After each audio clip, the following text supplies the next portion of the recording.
Boa noite a todos novamente. Eu venho dar um bocadinho de perspectiva do que foi o caminho da associação até aqui. Eu queria vos dizer como é que nós chegámos aqui, como é que decidimos criar uma associação e qual é o caminho que temos feito nos últimos tempos. Eu tenho urticária desde 2017.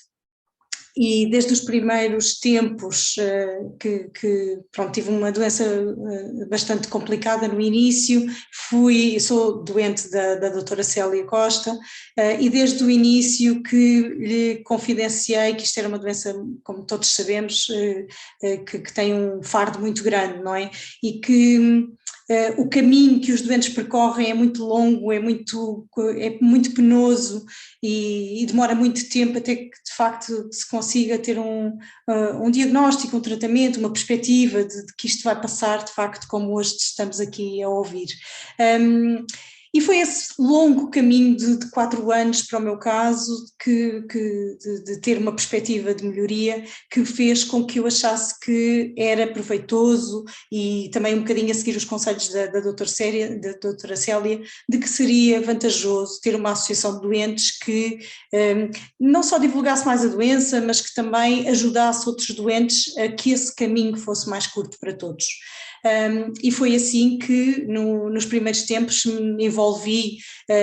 pessoalmente na colaboração de divulgação das campanhas de urticária, como de resto outros doentes também já tinham feito no passado, antes sequer de eu aparecer,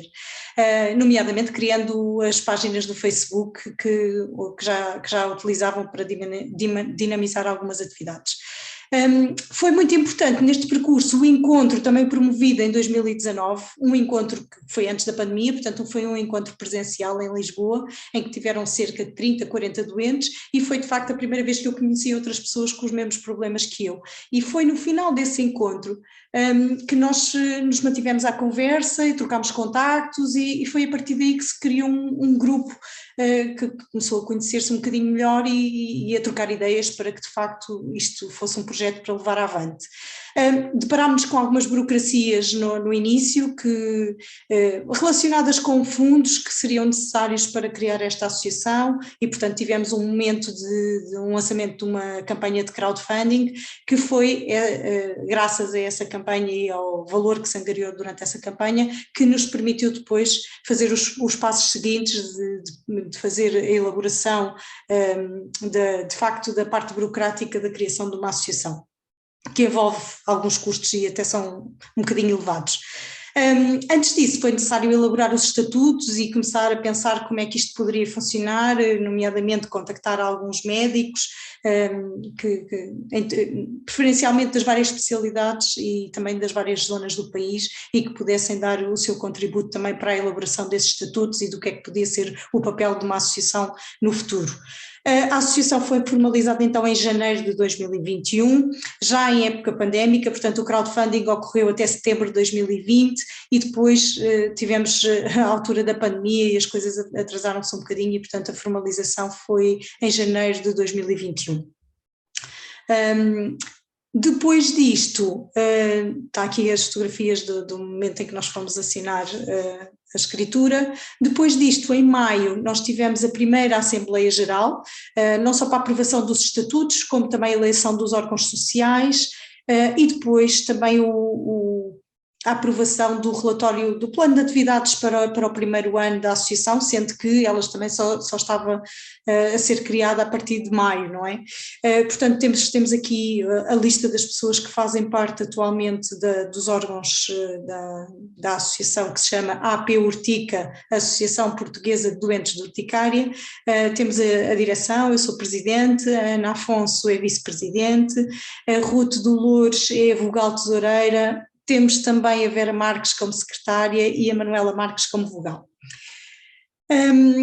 Depois desta Assembleia Geral que ocorreu então em maio, nós aprovámos uma série de atividades que também estavam já de alguma forma descritas nos próprios estatutos de qual seria esta função da associação. Uma delas é a divulgação da doença, a promoção de encontros de doentes, como estamos aqui de resto a fazer hoje, o apoio a doentes que nos contactem porque estão um bocadinho perdidos, um bocadinho na ideia de facilitar o caminho, pessoas que não sabem como chegar ao Serviço Nacional de Saúde, por exemplo, para o tratamento da urticária, ou de como é que podem se escalar nas várias fases de tratamento, seguindo o protocolo de tratamento que a doutora Leonor nos falou. Mas também colaborando com estudos de investigação, como de resto partilhámos há pouco tempo, com os contactos todos que já temos, mas também utilizando as nossas redes sociais, que entretanto também dinamizámos um grupo em que as pessoas se puderam manter mais em contacto do que na própria página acontecia anteriormente. Depois disto, temos feito algumas reuniões com partes interessadas, colaboradores, nomeadamente a indústria farmacêutica, que está disponível para colaborar, financiando atividades para o futuro. Foi um desejo da associação não fazer esse crescimento exponencial este ano, uma vez que a associação tinha acabado de ser criada e, portanto, não queríamos dar um passo maior que a perna e ter responsabilidades maiores do que aquelas que conseguíamos assumir, mas fomos de facto assumindo alguns e planeando de resto aquilo que vai ser o futuro, e que a Ana há de falar agora um pouco a seguir. Durante este ano fizemos também já parte de um Conselho Internacional de Associações de Doentes de Urticária, portanto já temos dado o nosso input, a nossa colaboração para entidades internacionais. Outra delas é a Global Allergy Airway Patient Platform, que é uma plataforma de associações de doentes também ligadas a alergias. Somos também, temos representantes no UCARE, que é os Centros de Referência para o Tratamento da Urticária, e vamos colaborar também no futuro em algumas formações, não só que esta entidade está a preparar, não só para médicos, mas também para as associações de doentes. Temos dinamizado as redes sociais, temos colaborado nas campanhas do Dia Mundial da Urticária, também com artigos na imprensa, bastantes participações ao longo destes anos nos programas também televisivos. Claro, criar uma associação implica muito tempo de burocracia e, portanto, também temos estado com essa parte da burocracia. E estamos hoje finalmente a fazer o primeiro encontro de doentes com uma associação, embora não seja ainda aquilo que nós queremos, porque de facto é um encontro ainda virtual em que nós não nos podemos conhecer pessoalmente, apesar de já conhecermos algumas das pessoas que aqui estão. Muito bem, eu vou parar a minha partilha e vou passar a palavra à Ana já de seguida, também para pouparmos o tempo e conseguirmos ter mais questões. Antes de mais, muito boa noite a todos. Para quem não me conhece, meu nome é Ana Afonso, sou vice-presidente da Associação de Doentes de Urticária Crónica e, muito brevemente, aquilo que nós vamos falar agora é mais ou menos a lógica do que é que nós planeamos nos próximos tempos.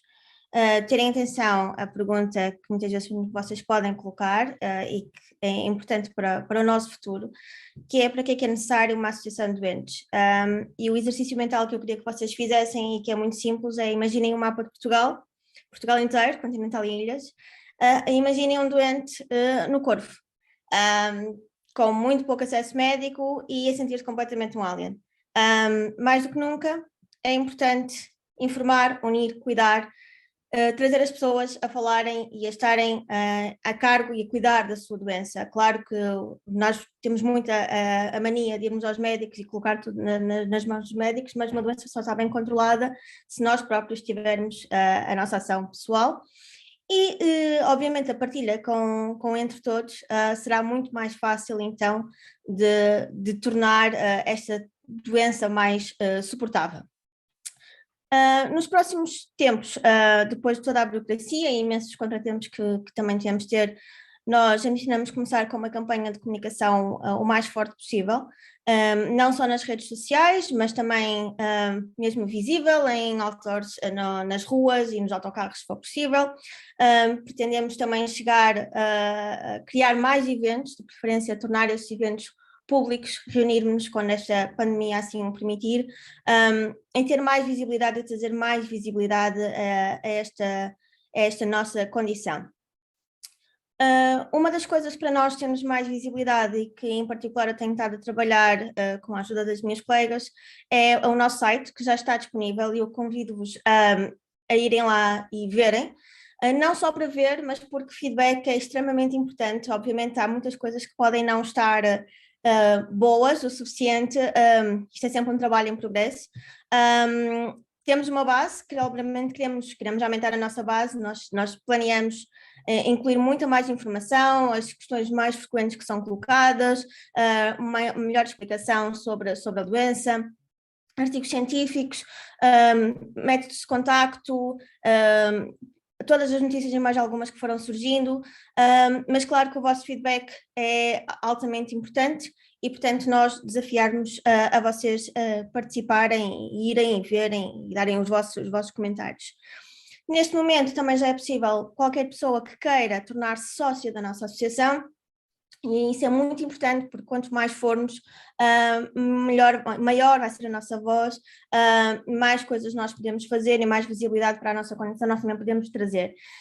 Portanto, é muito simples, no nosso website tem uma parte destinada a fazer sócios, só preencher os campos, qualquer dúvida que tenham também podem entrar em contato connosco e se conhecerem outros doentes que por acaso não estão aqui, que acham que gostariam de estar associados, também passem essa informação, porque obviamente passa pelos nossos objetivos, os mais imediatos possíveis, aumentarmos o número de sócios na nossa associação. Noutro cenário, nós gostamos também de perceber como é que a doença acontece em Portugal, assim de uma maneira de dizer, ou seja, a parte epidemiológica da doença, quais são as variações que nós temos, e isso é muito importante também para nós traçarmos um cenário em Portugal e também como é que a medicação e as dificuldades que os doentes encontram nas diversas regiões. Mas novamente, pensando no mapa de Portugal inteiro, vocês provavelmente têm noção que um doente em Vila Real não terá propriamente o mesmo acesso à medicação, à informação e tudo mais do que um doente em Lisboa. Isso é uma realidade que é típica do nosso país, mas que nós devemos trabalhar para que isso não aconteça. Neste momento nós temos um formulário, um inquérito que está associado à Novartis e à Sociedade Portuguesa de Dermatologia e Venerologia, que nós também, se vocês ainda não participaram, convidamos-vos a participar, que nos dará então uma melhor ideia da nossa doença e de como é que ela ocorre no nosso país. Depois, se tudo correr bem ao longo do próximo ano, e assim que tivermos um governo, um dos nossos objetivos passará por tentar ir à Comissão Parlamentar de Saúde e trazer o caso da doença da urticária crónica na lista de doenças crónicas. E depois podemos pensar em muitas outras coisas, deixo só aqui algumas questões, como a questão da medicação, da baixa, mas tudo aquilo que vocês acharem que é pertinente, por favor, façam-nos chegar. E isto façam-nos chegar é muito importante, o vosso feedback e o vosso contacto é mais do que útil, vocês podem chegar-nos facilmente até nós através do Facebook,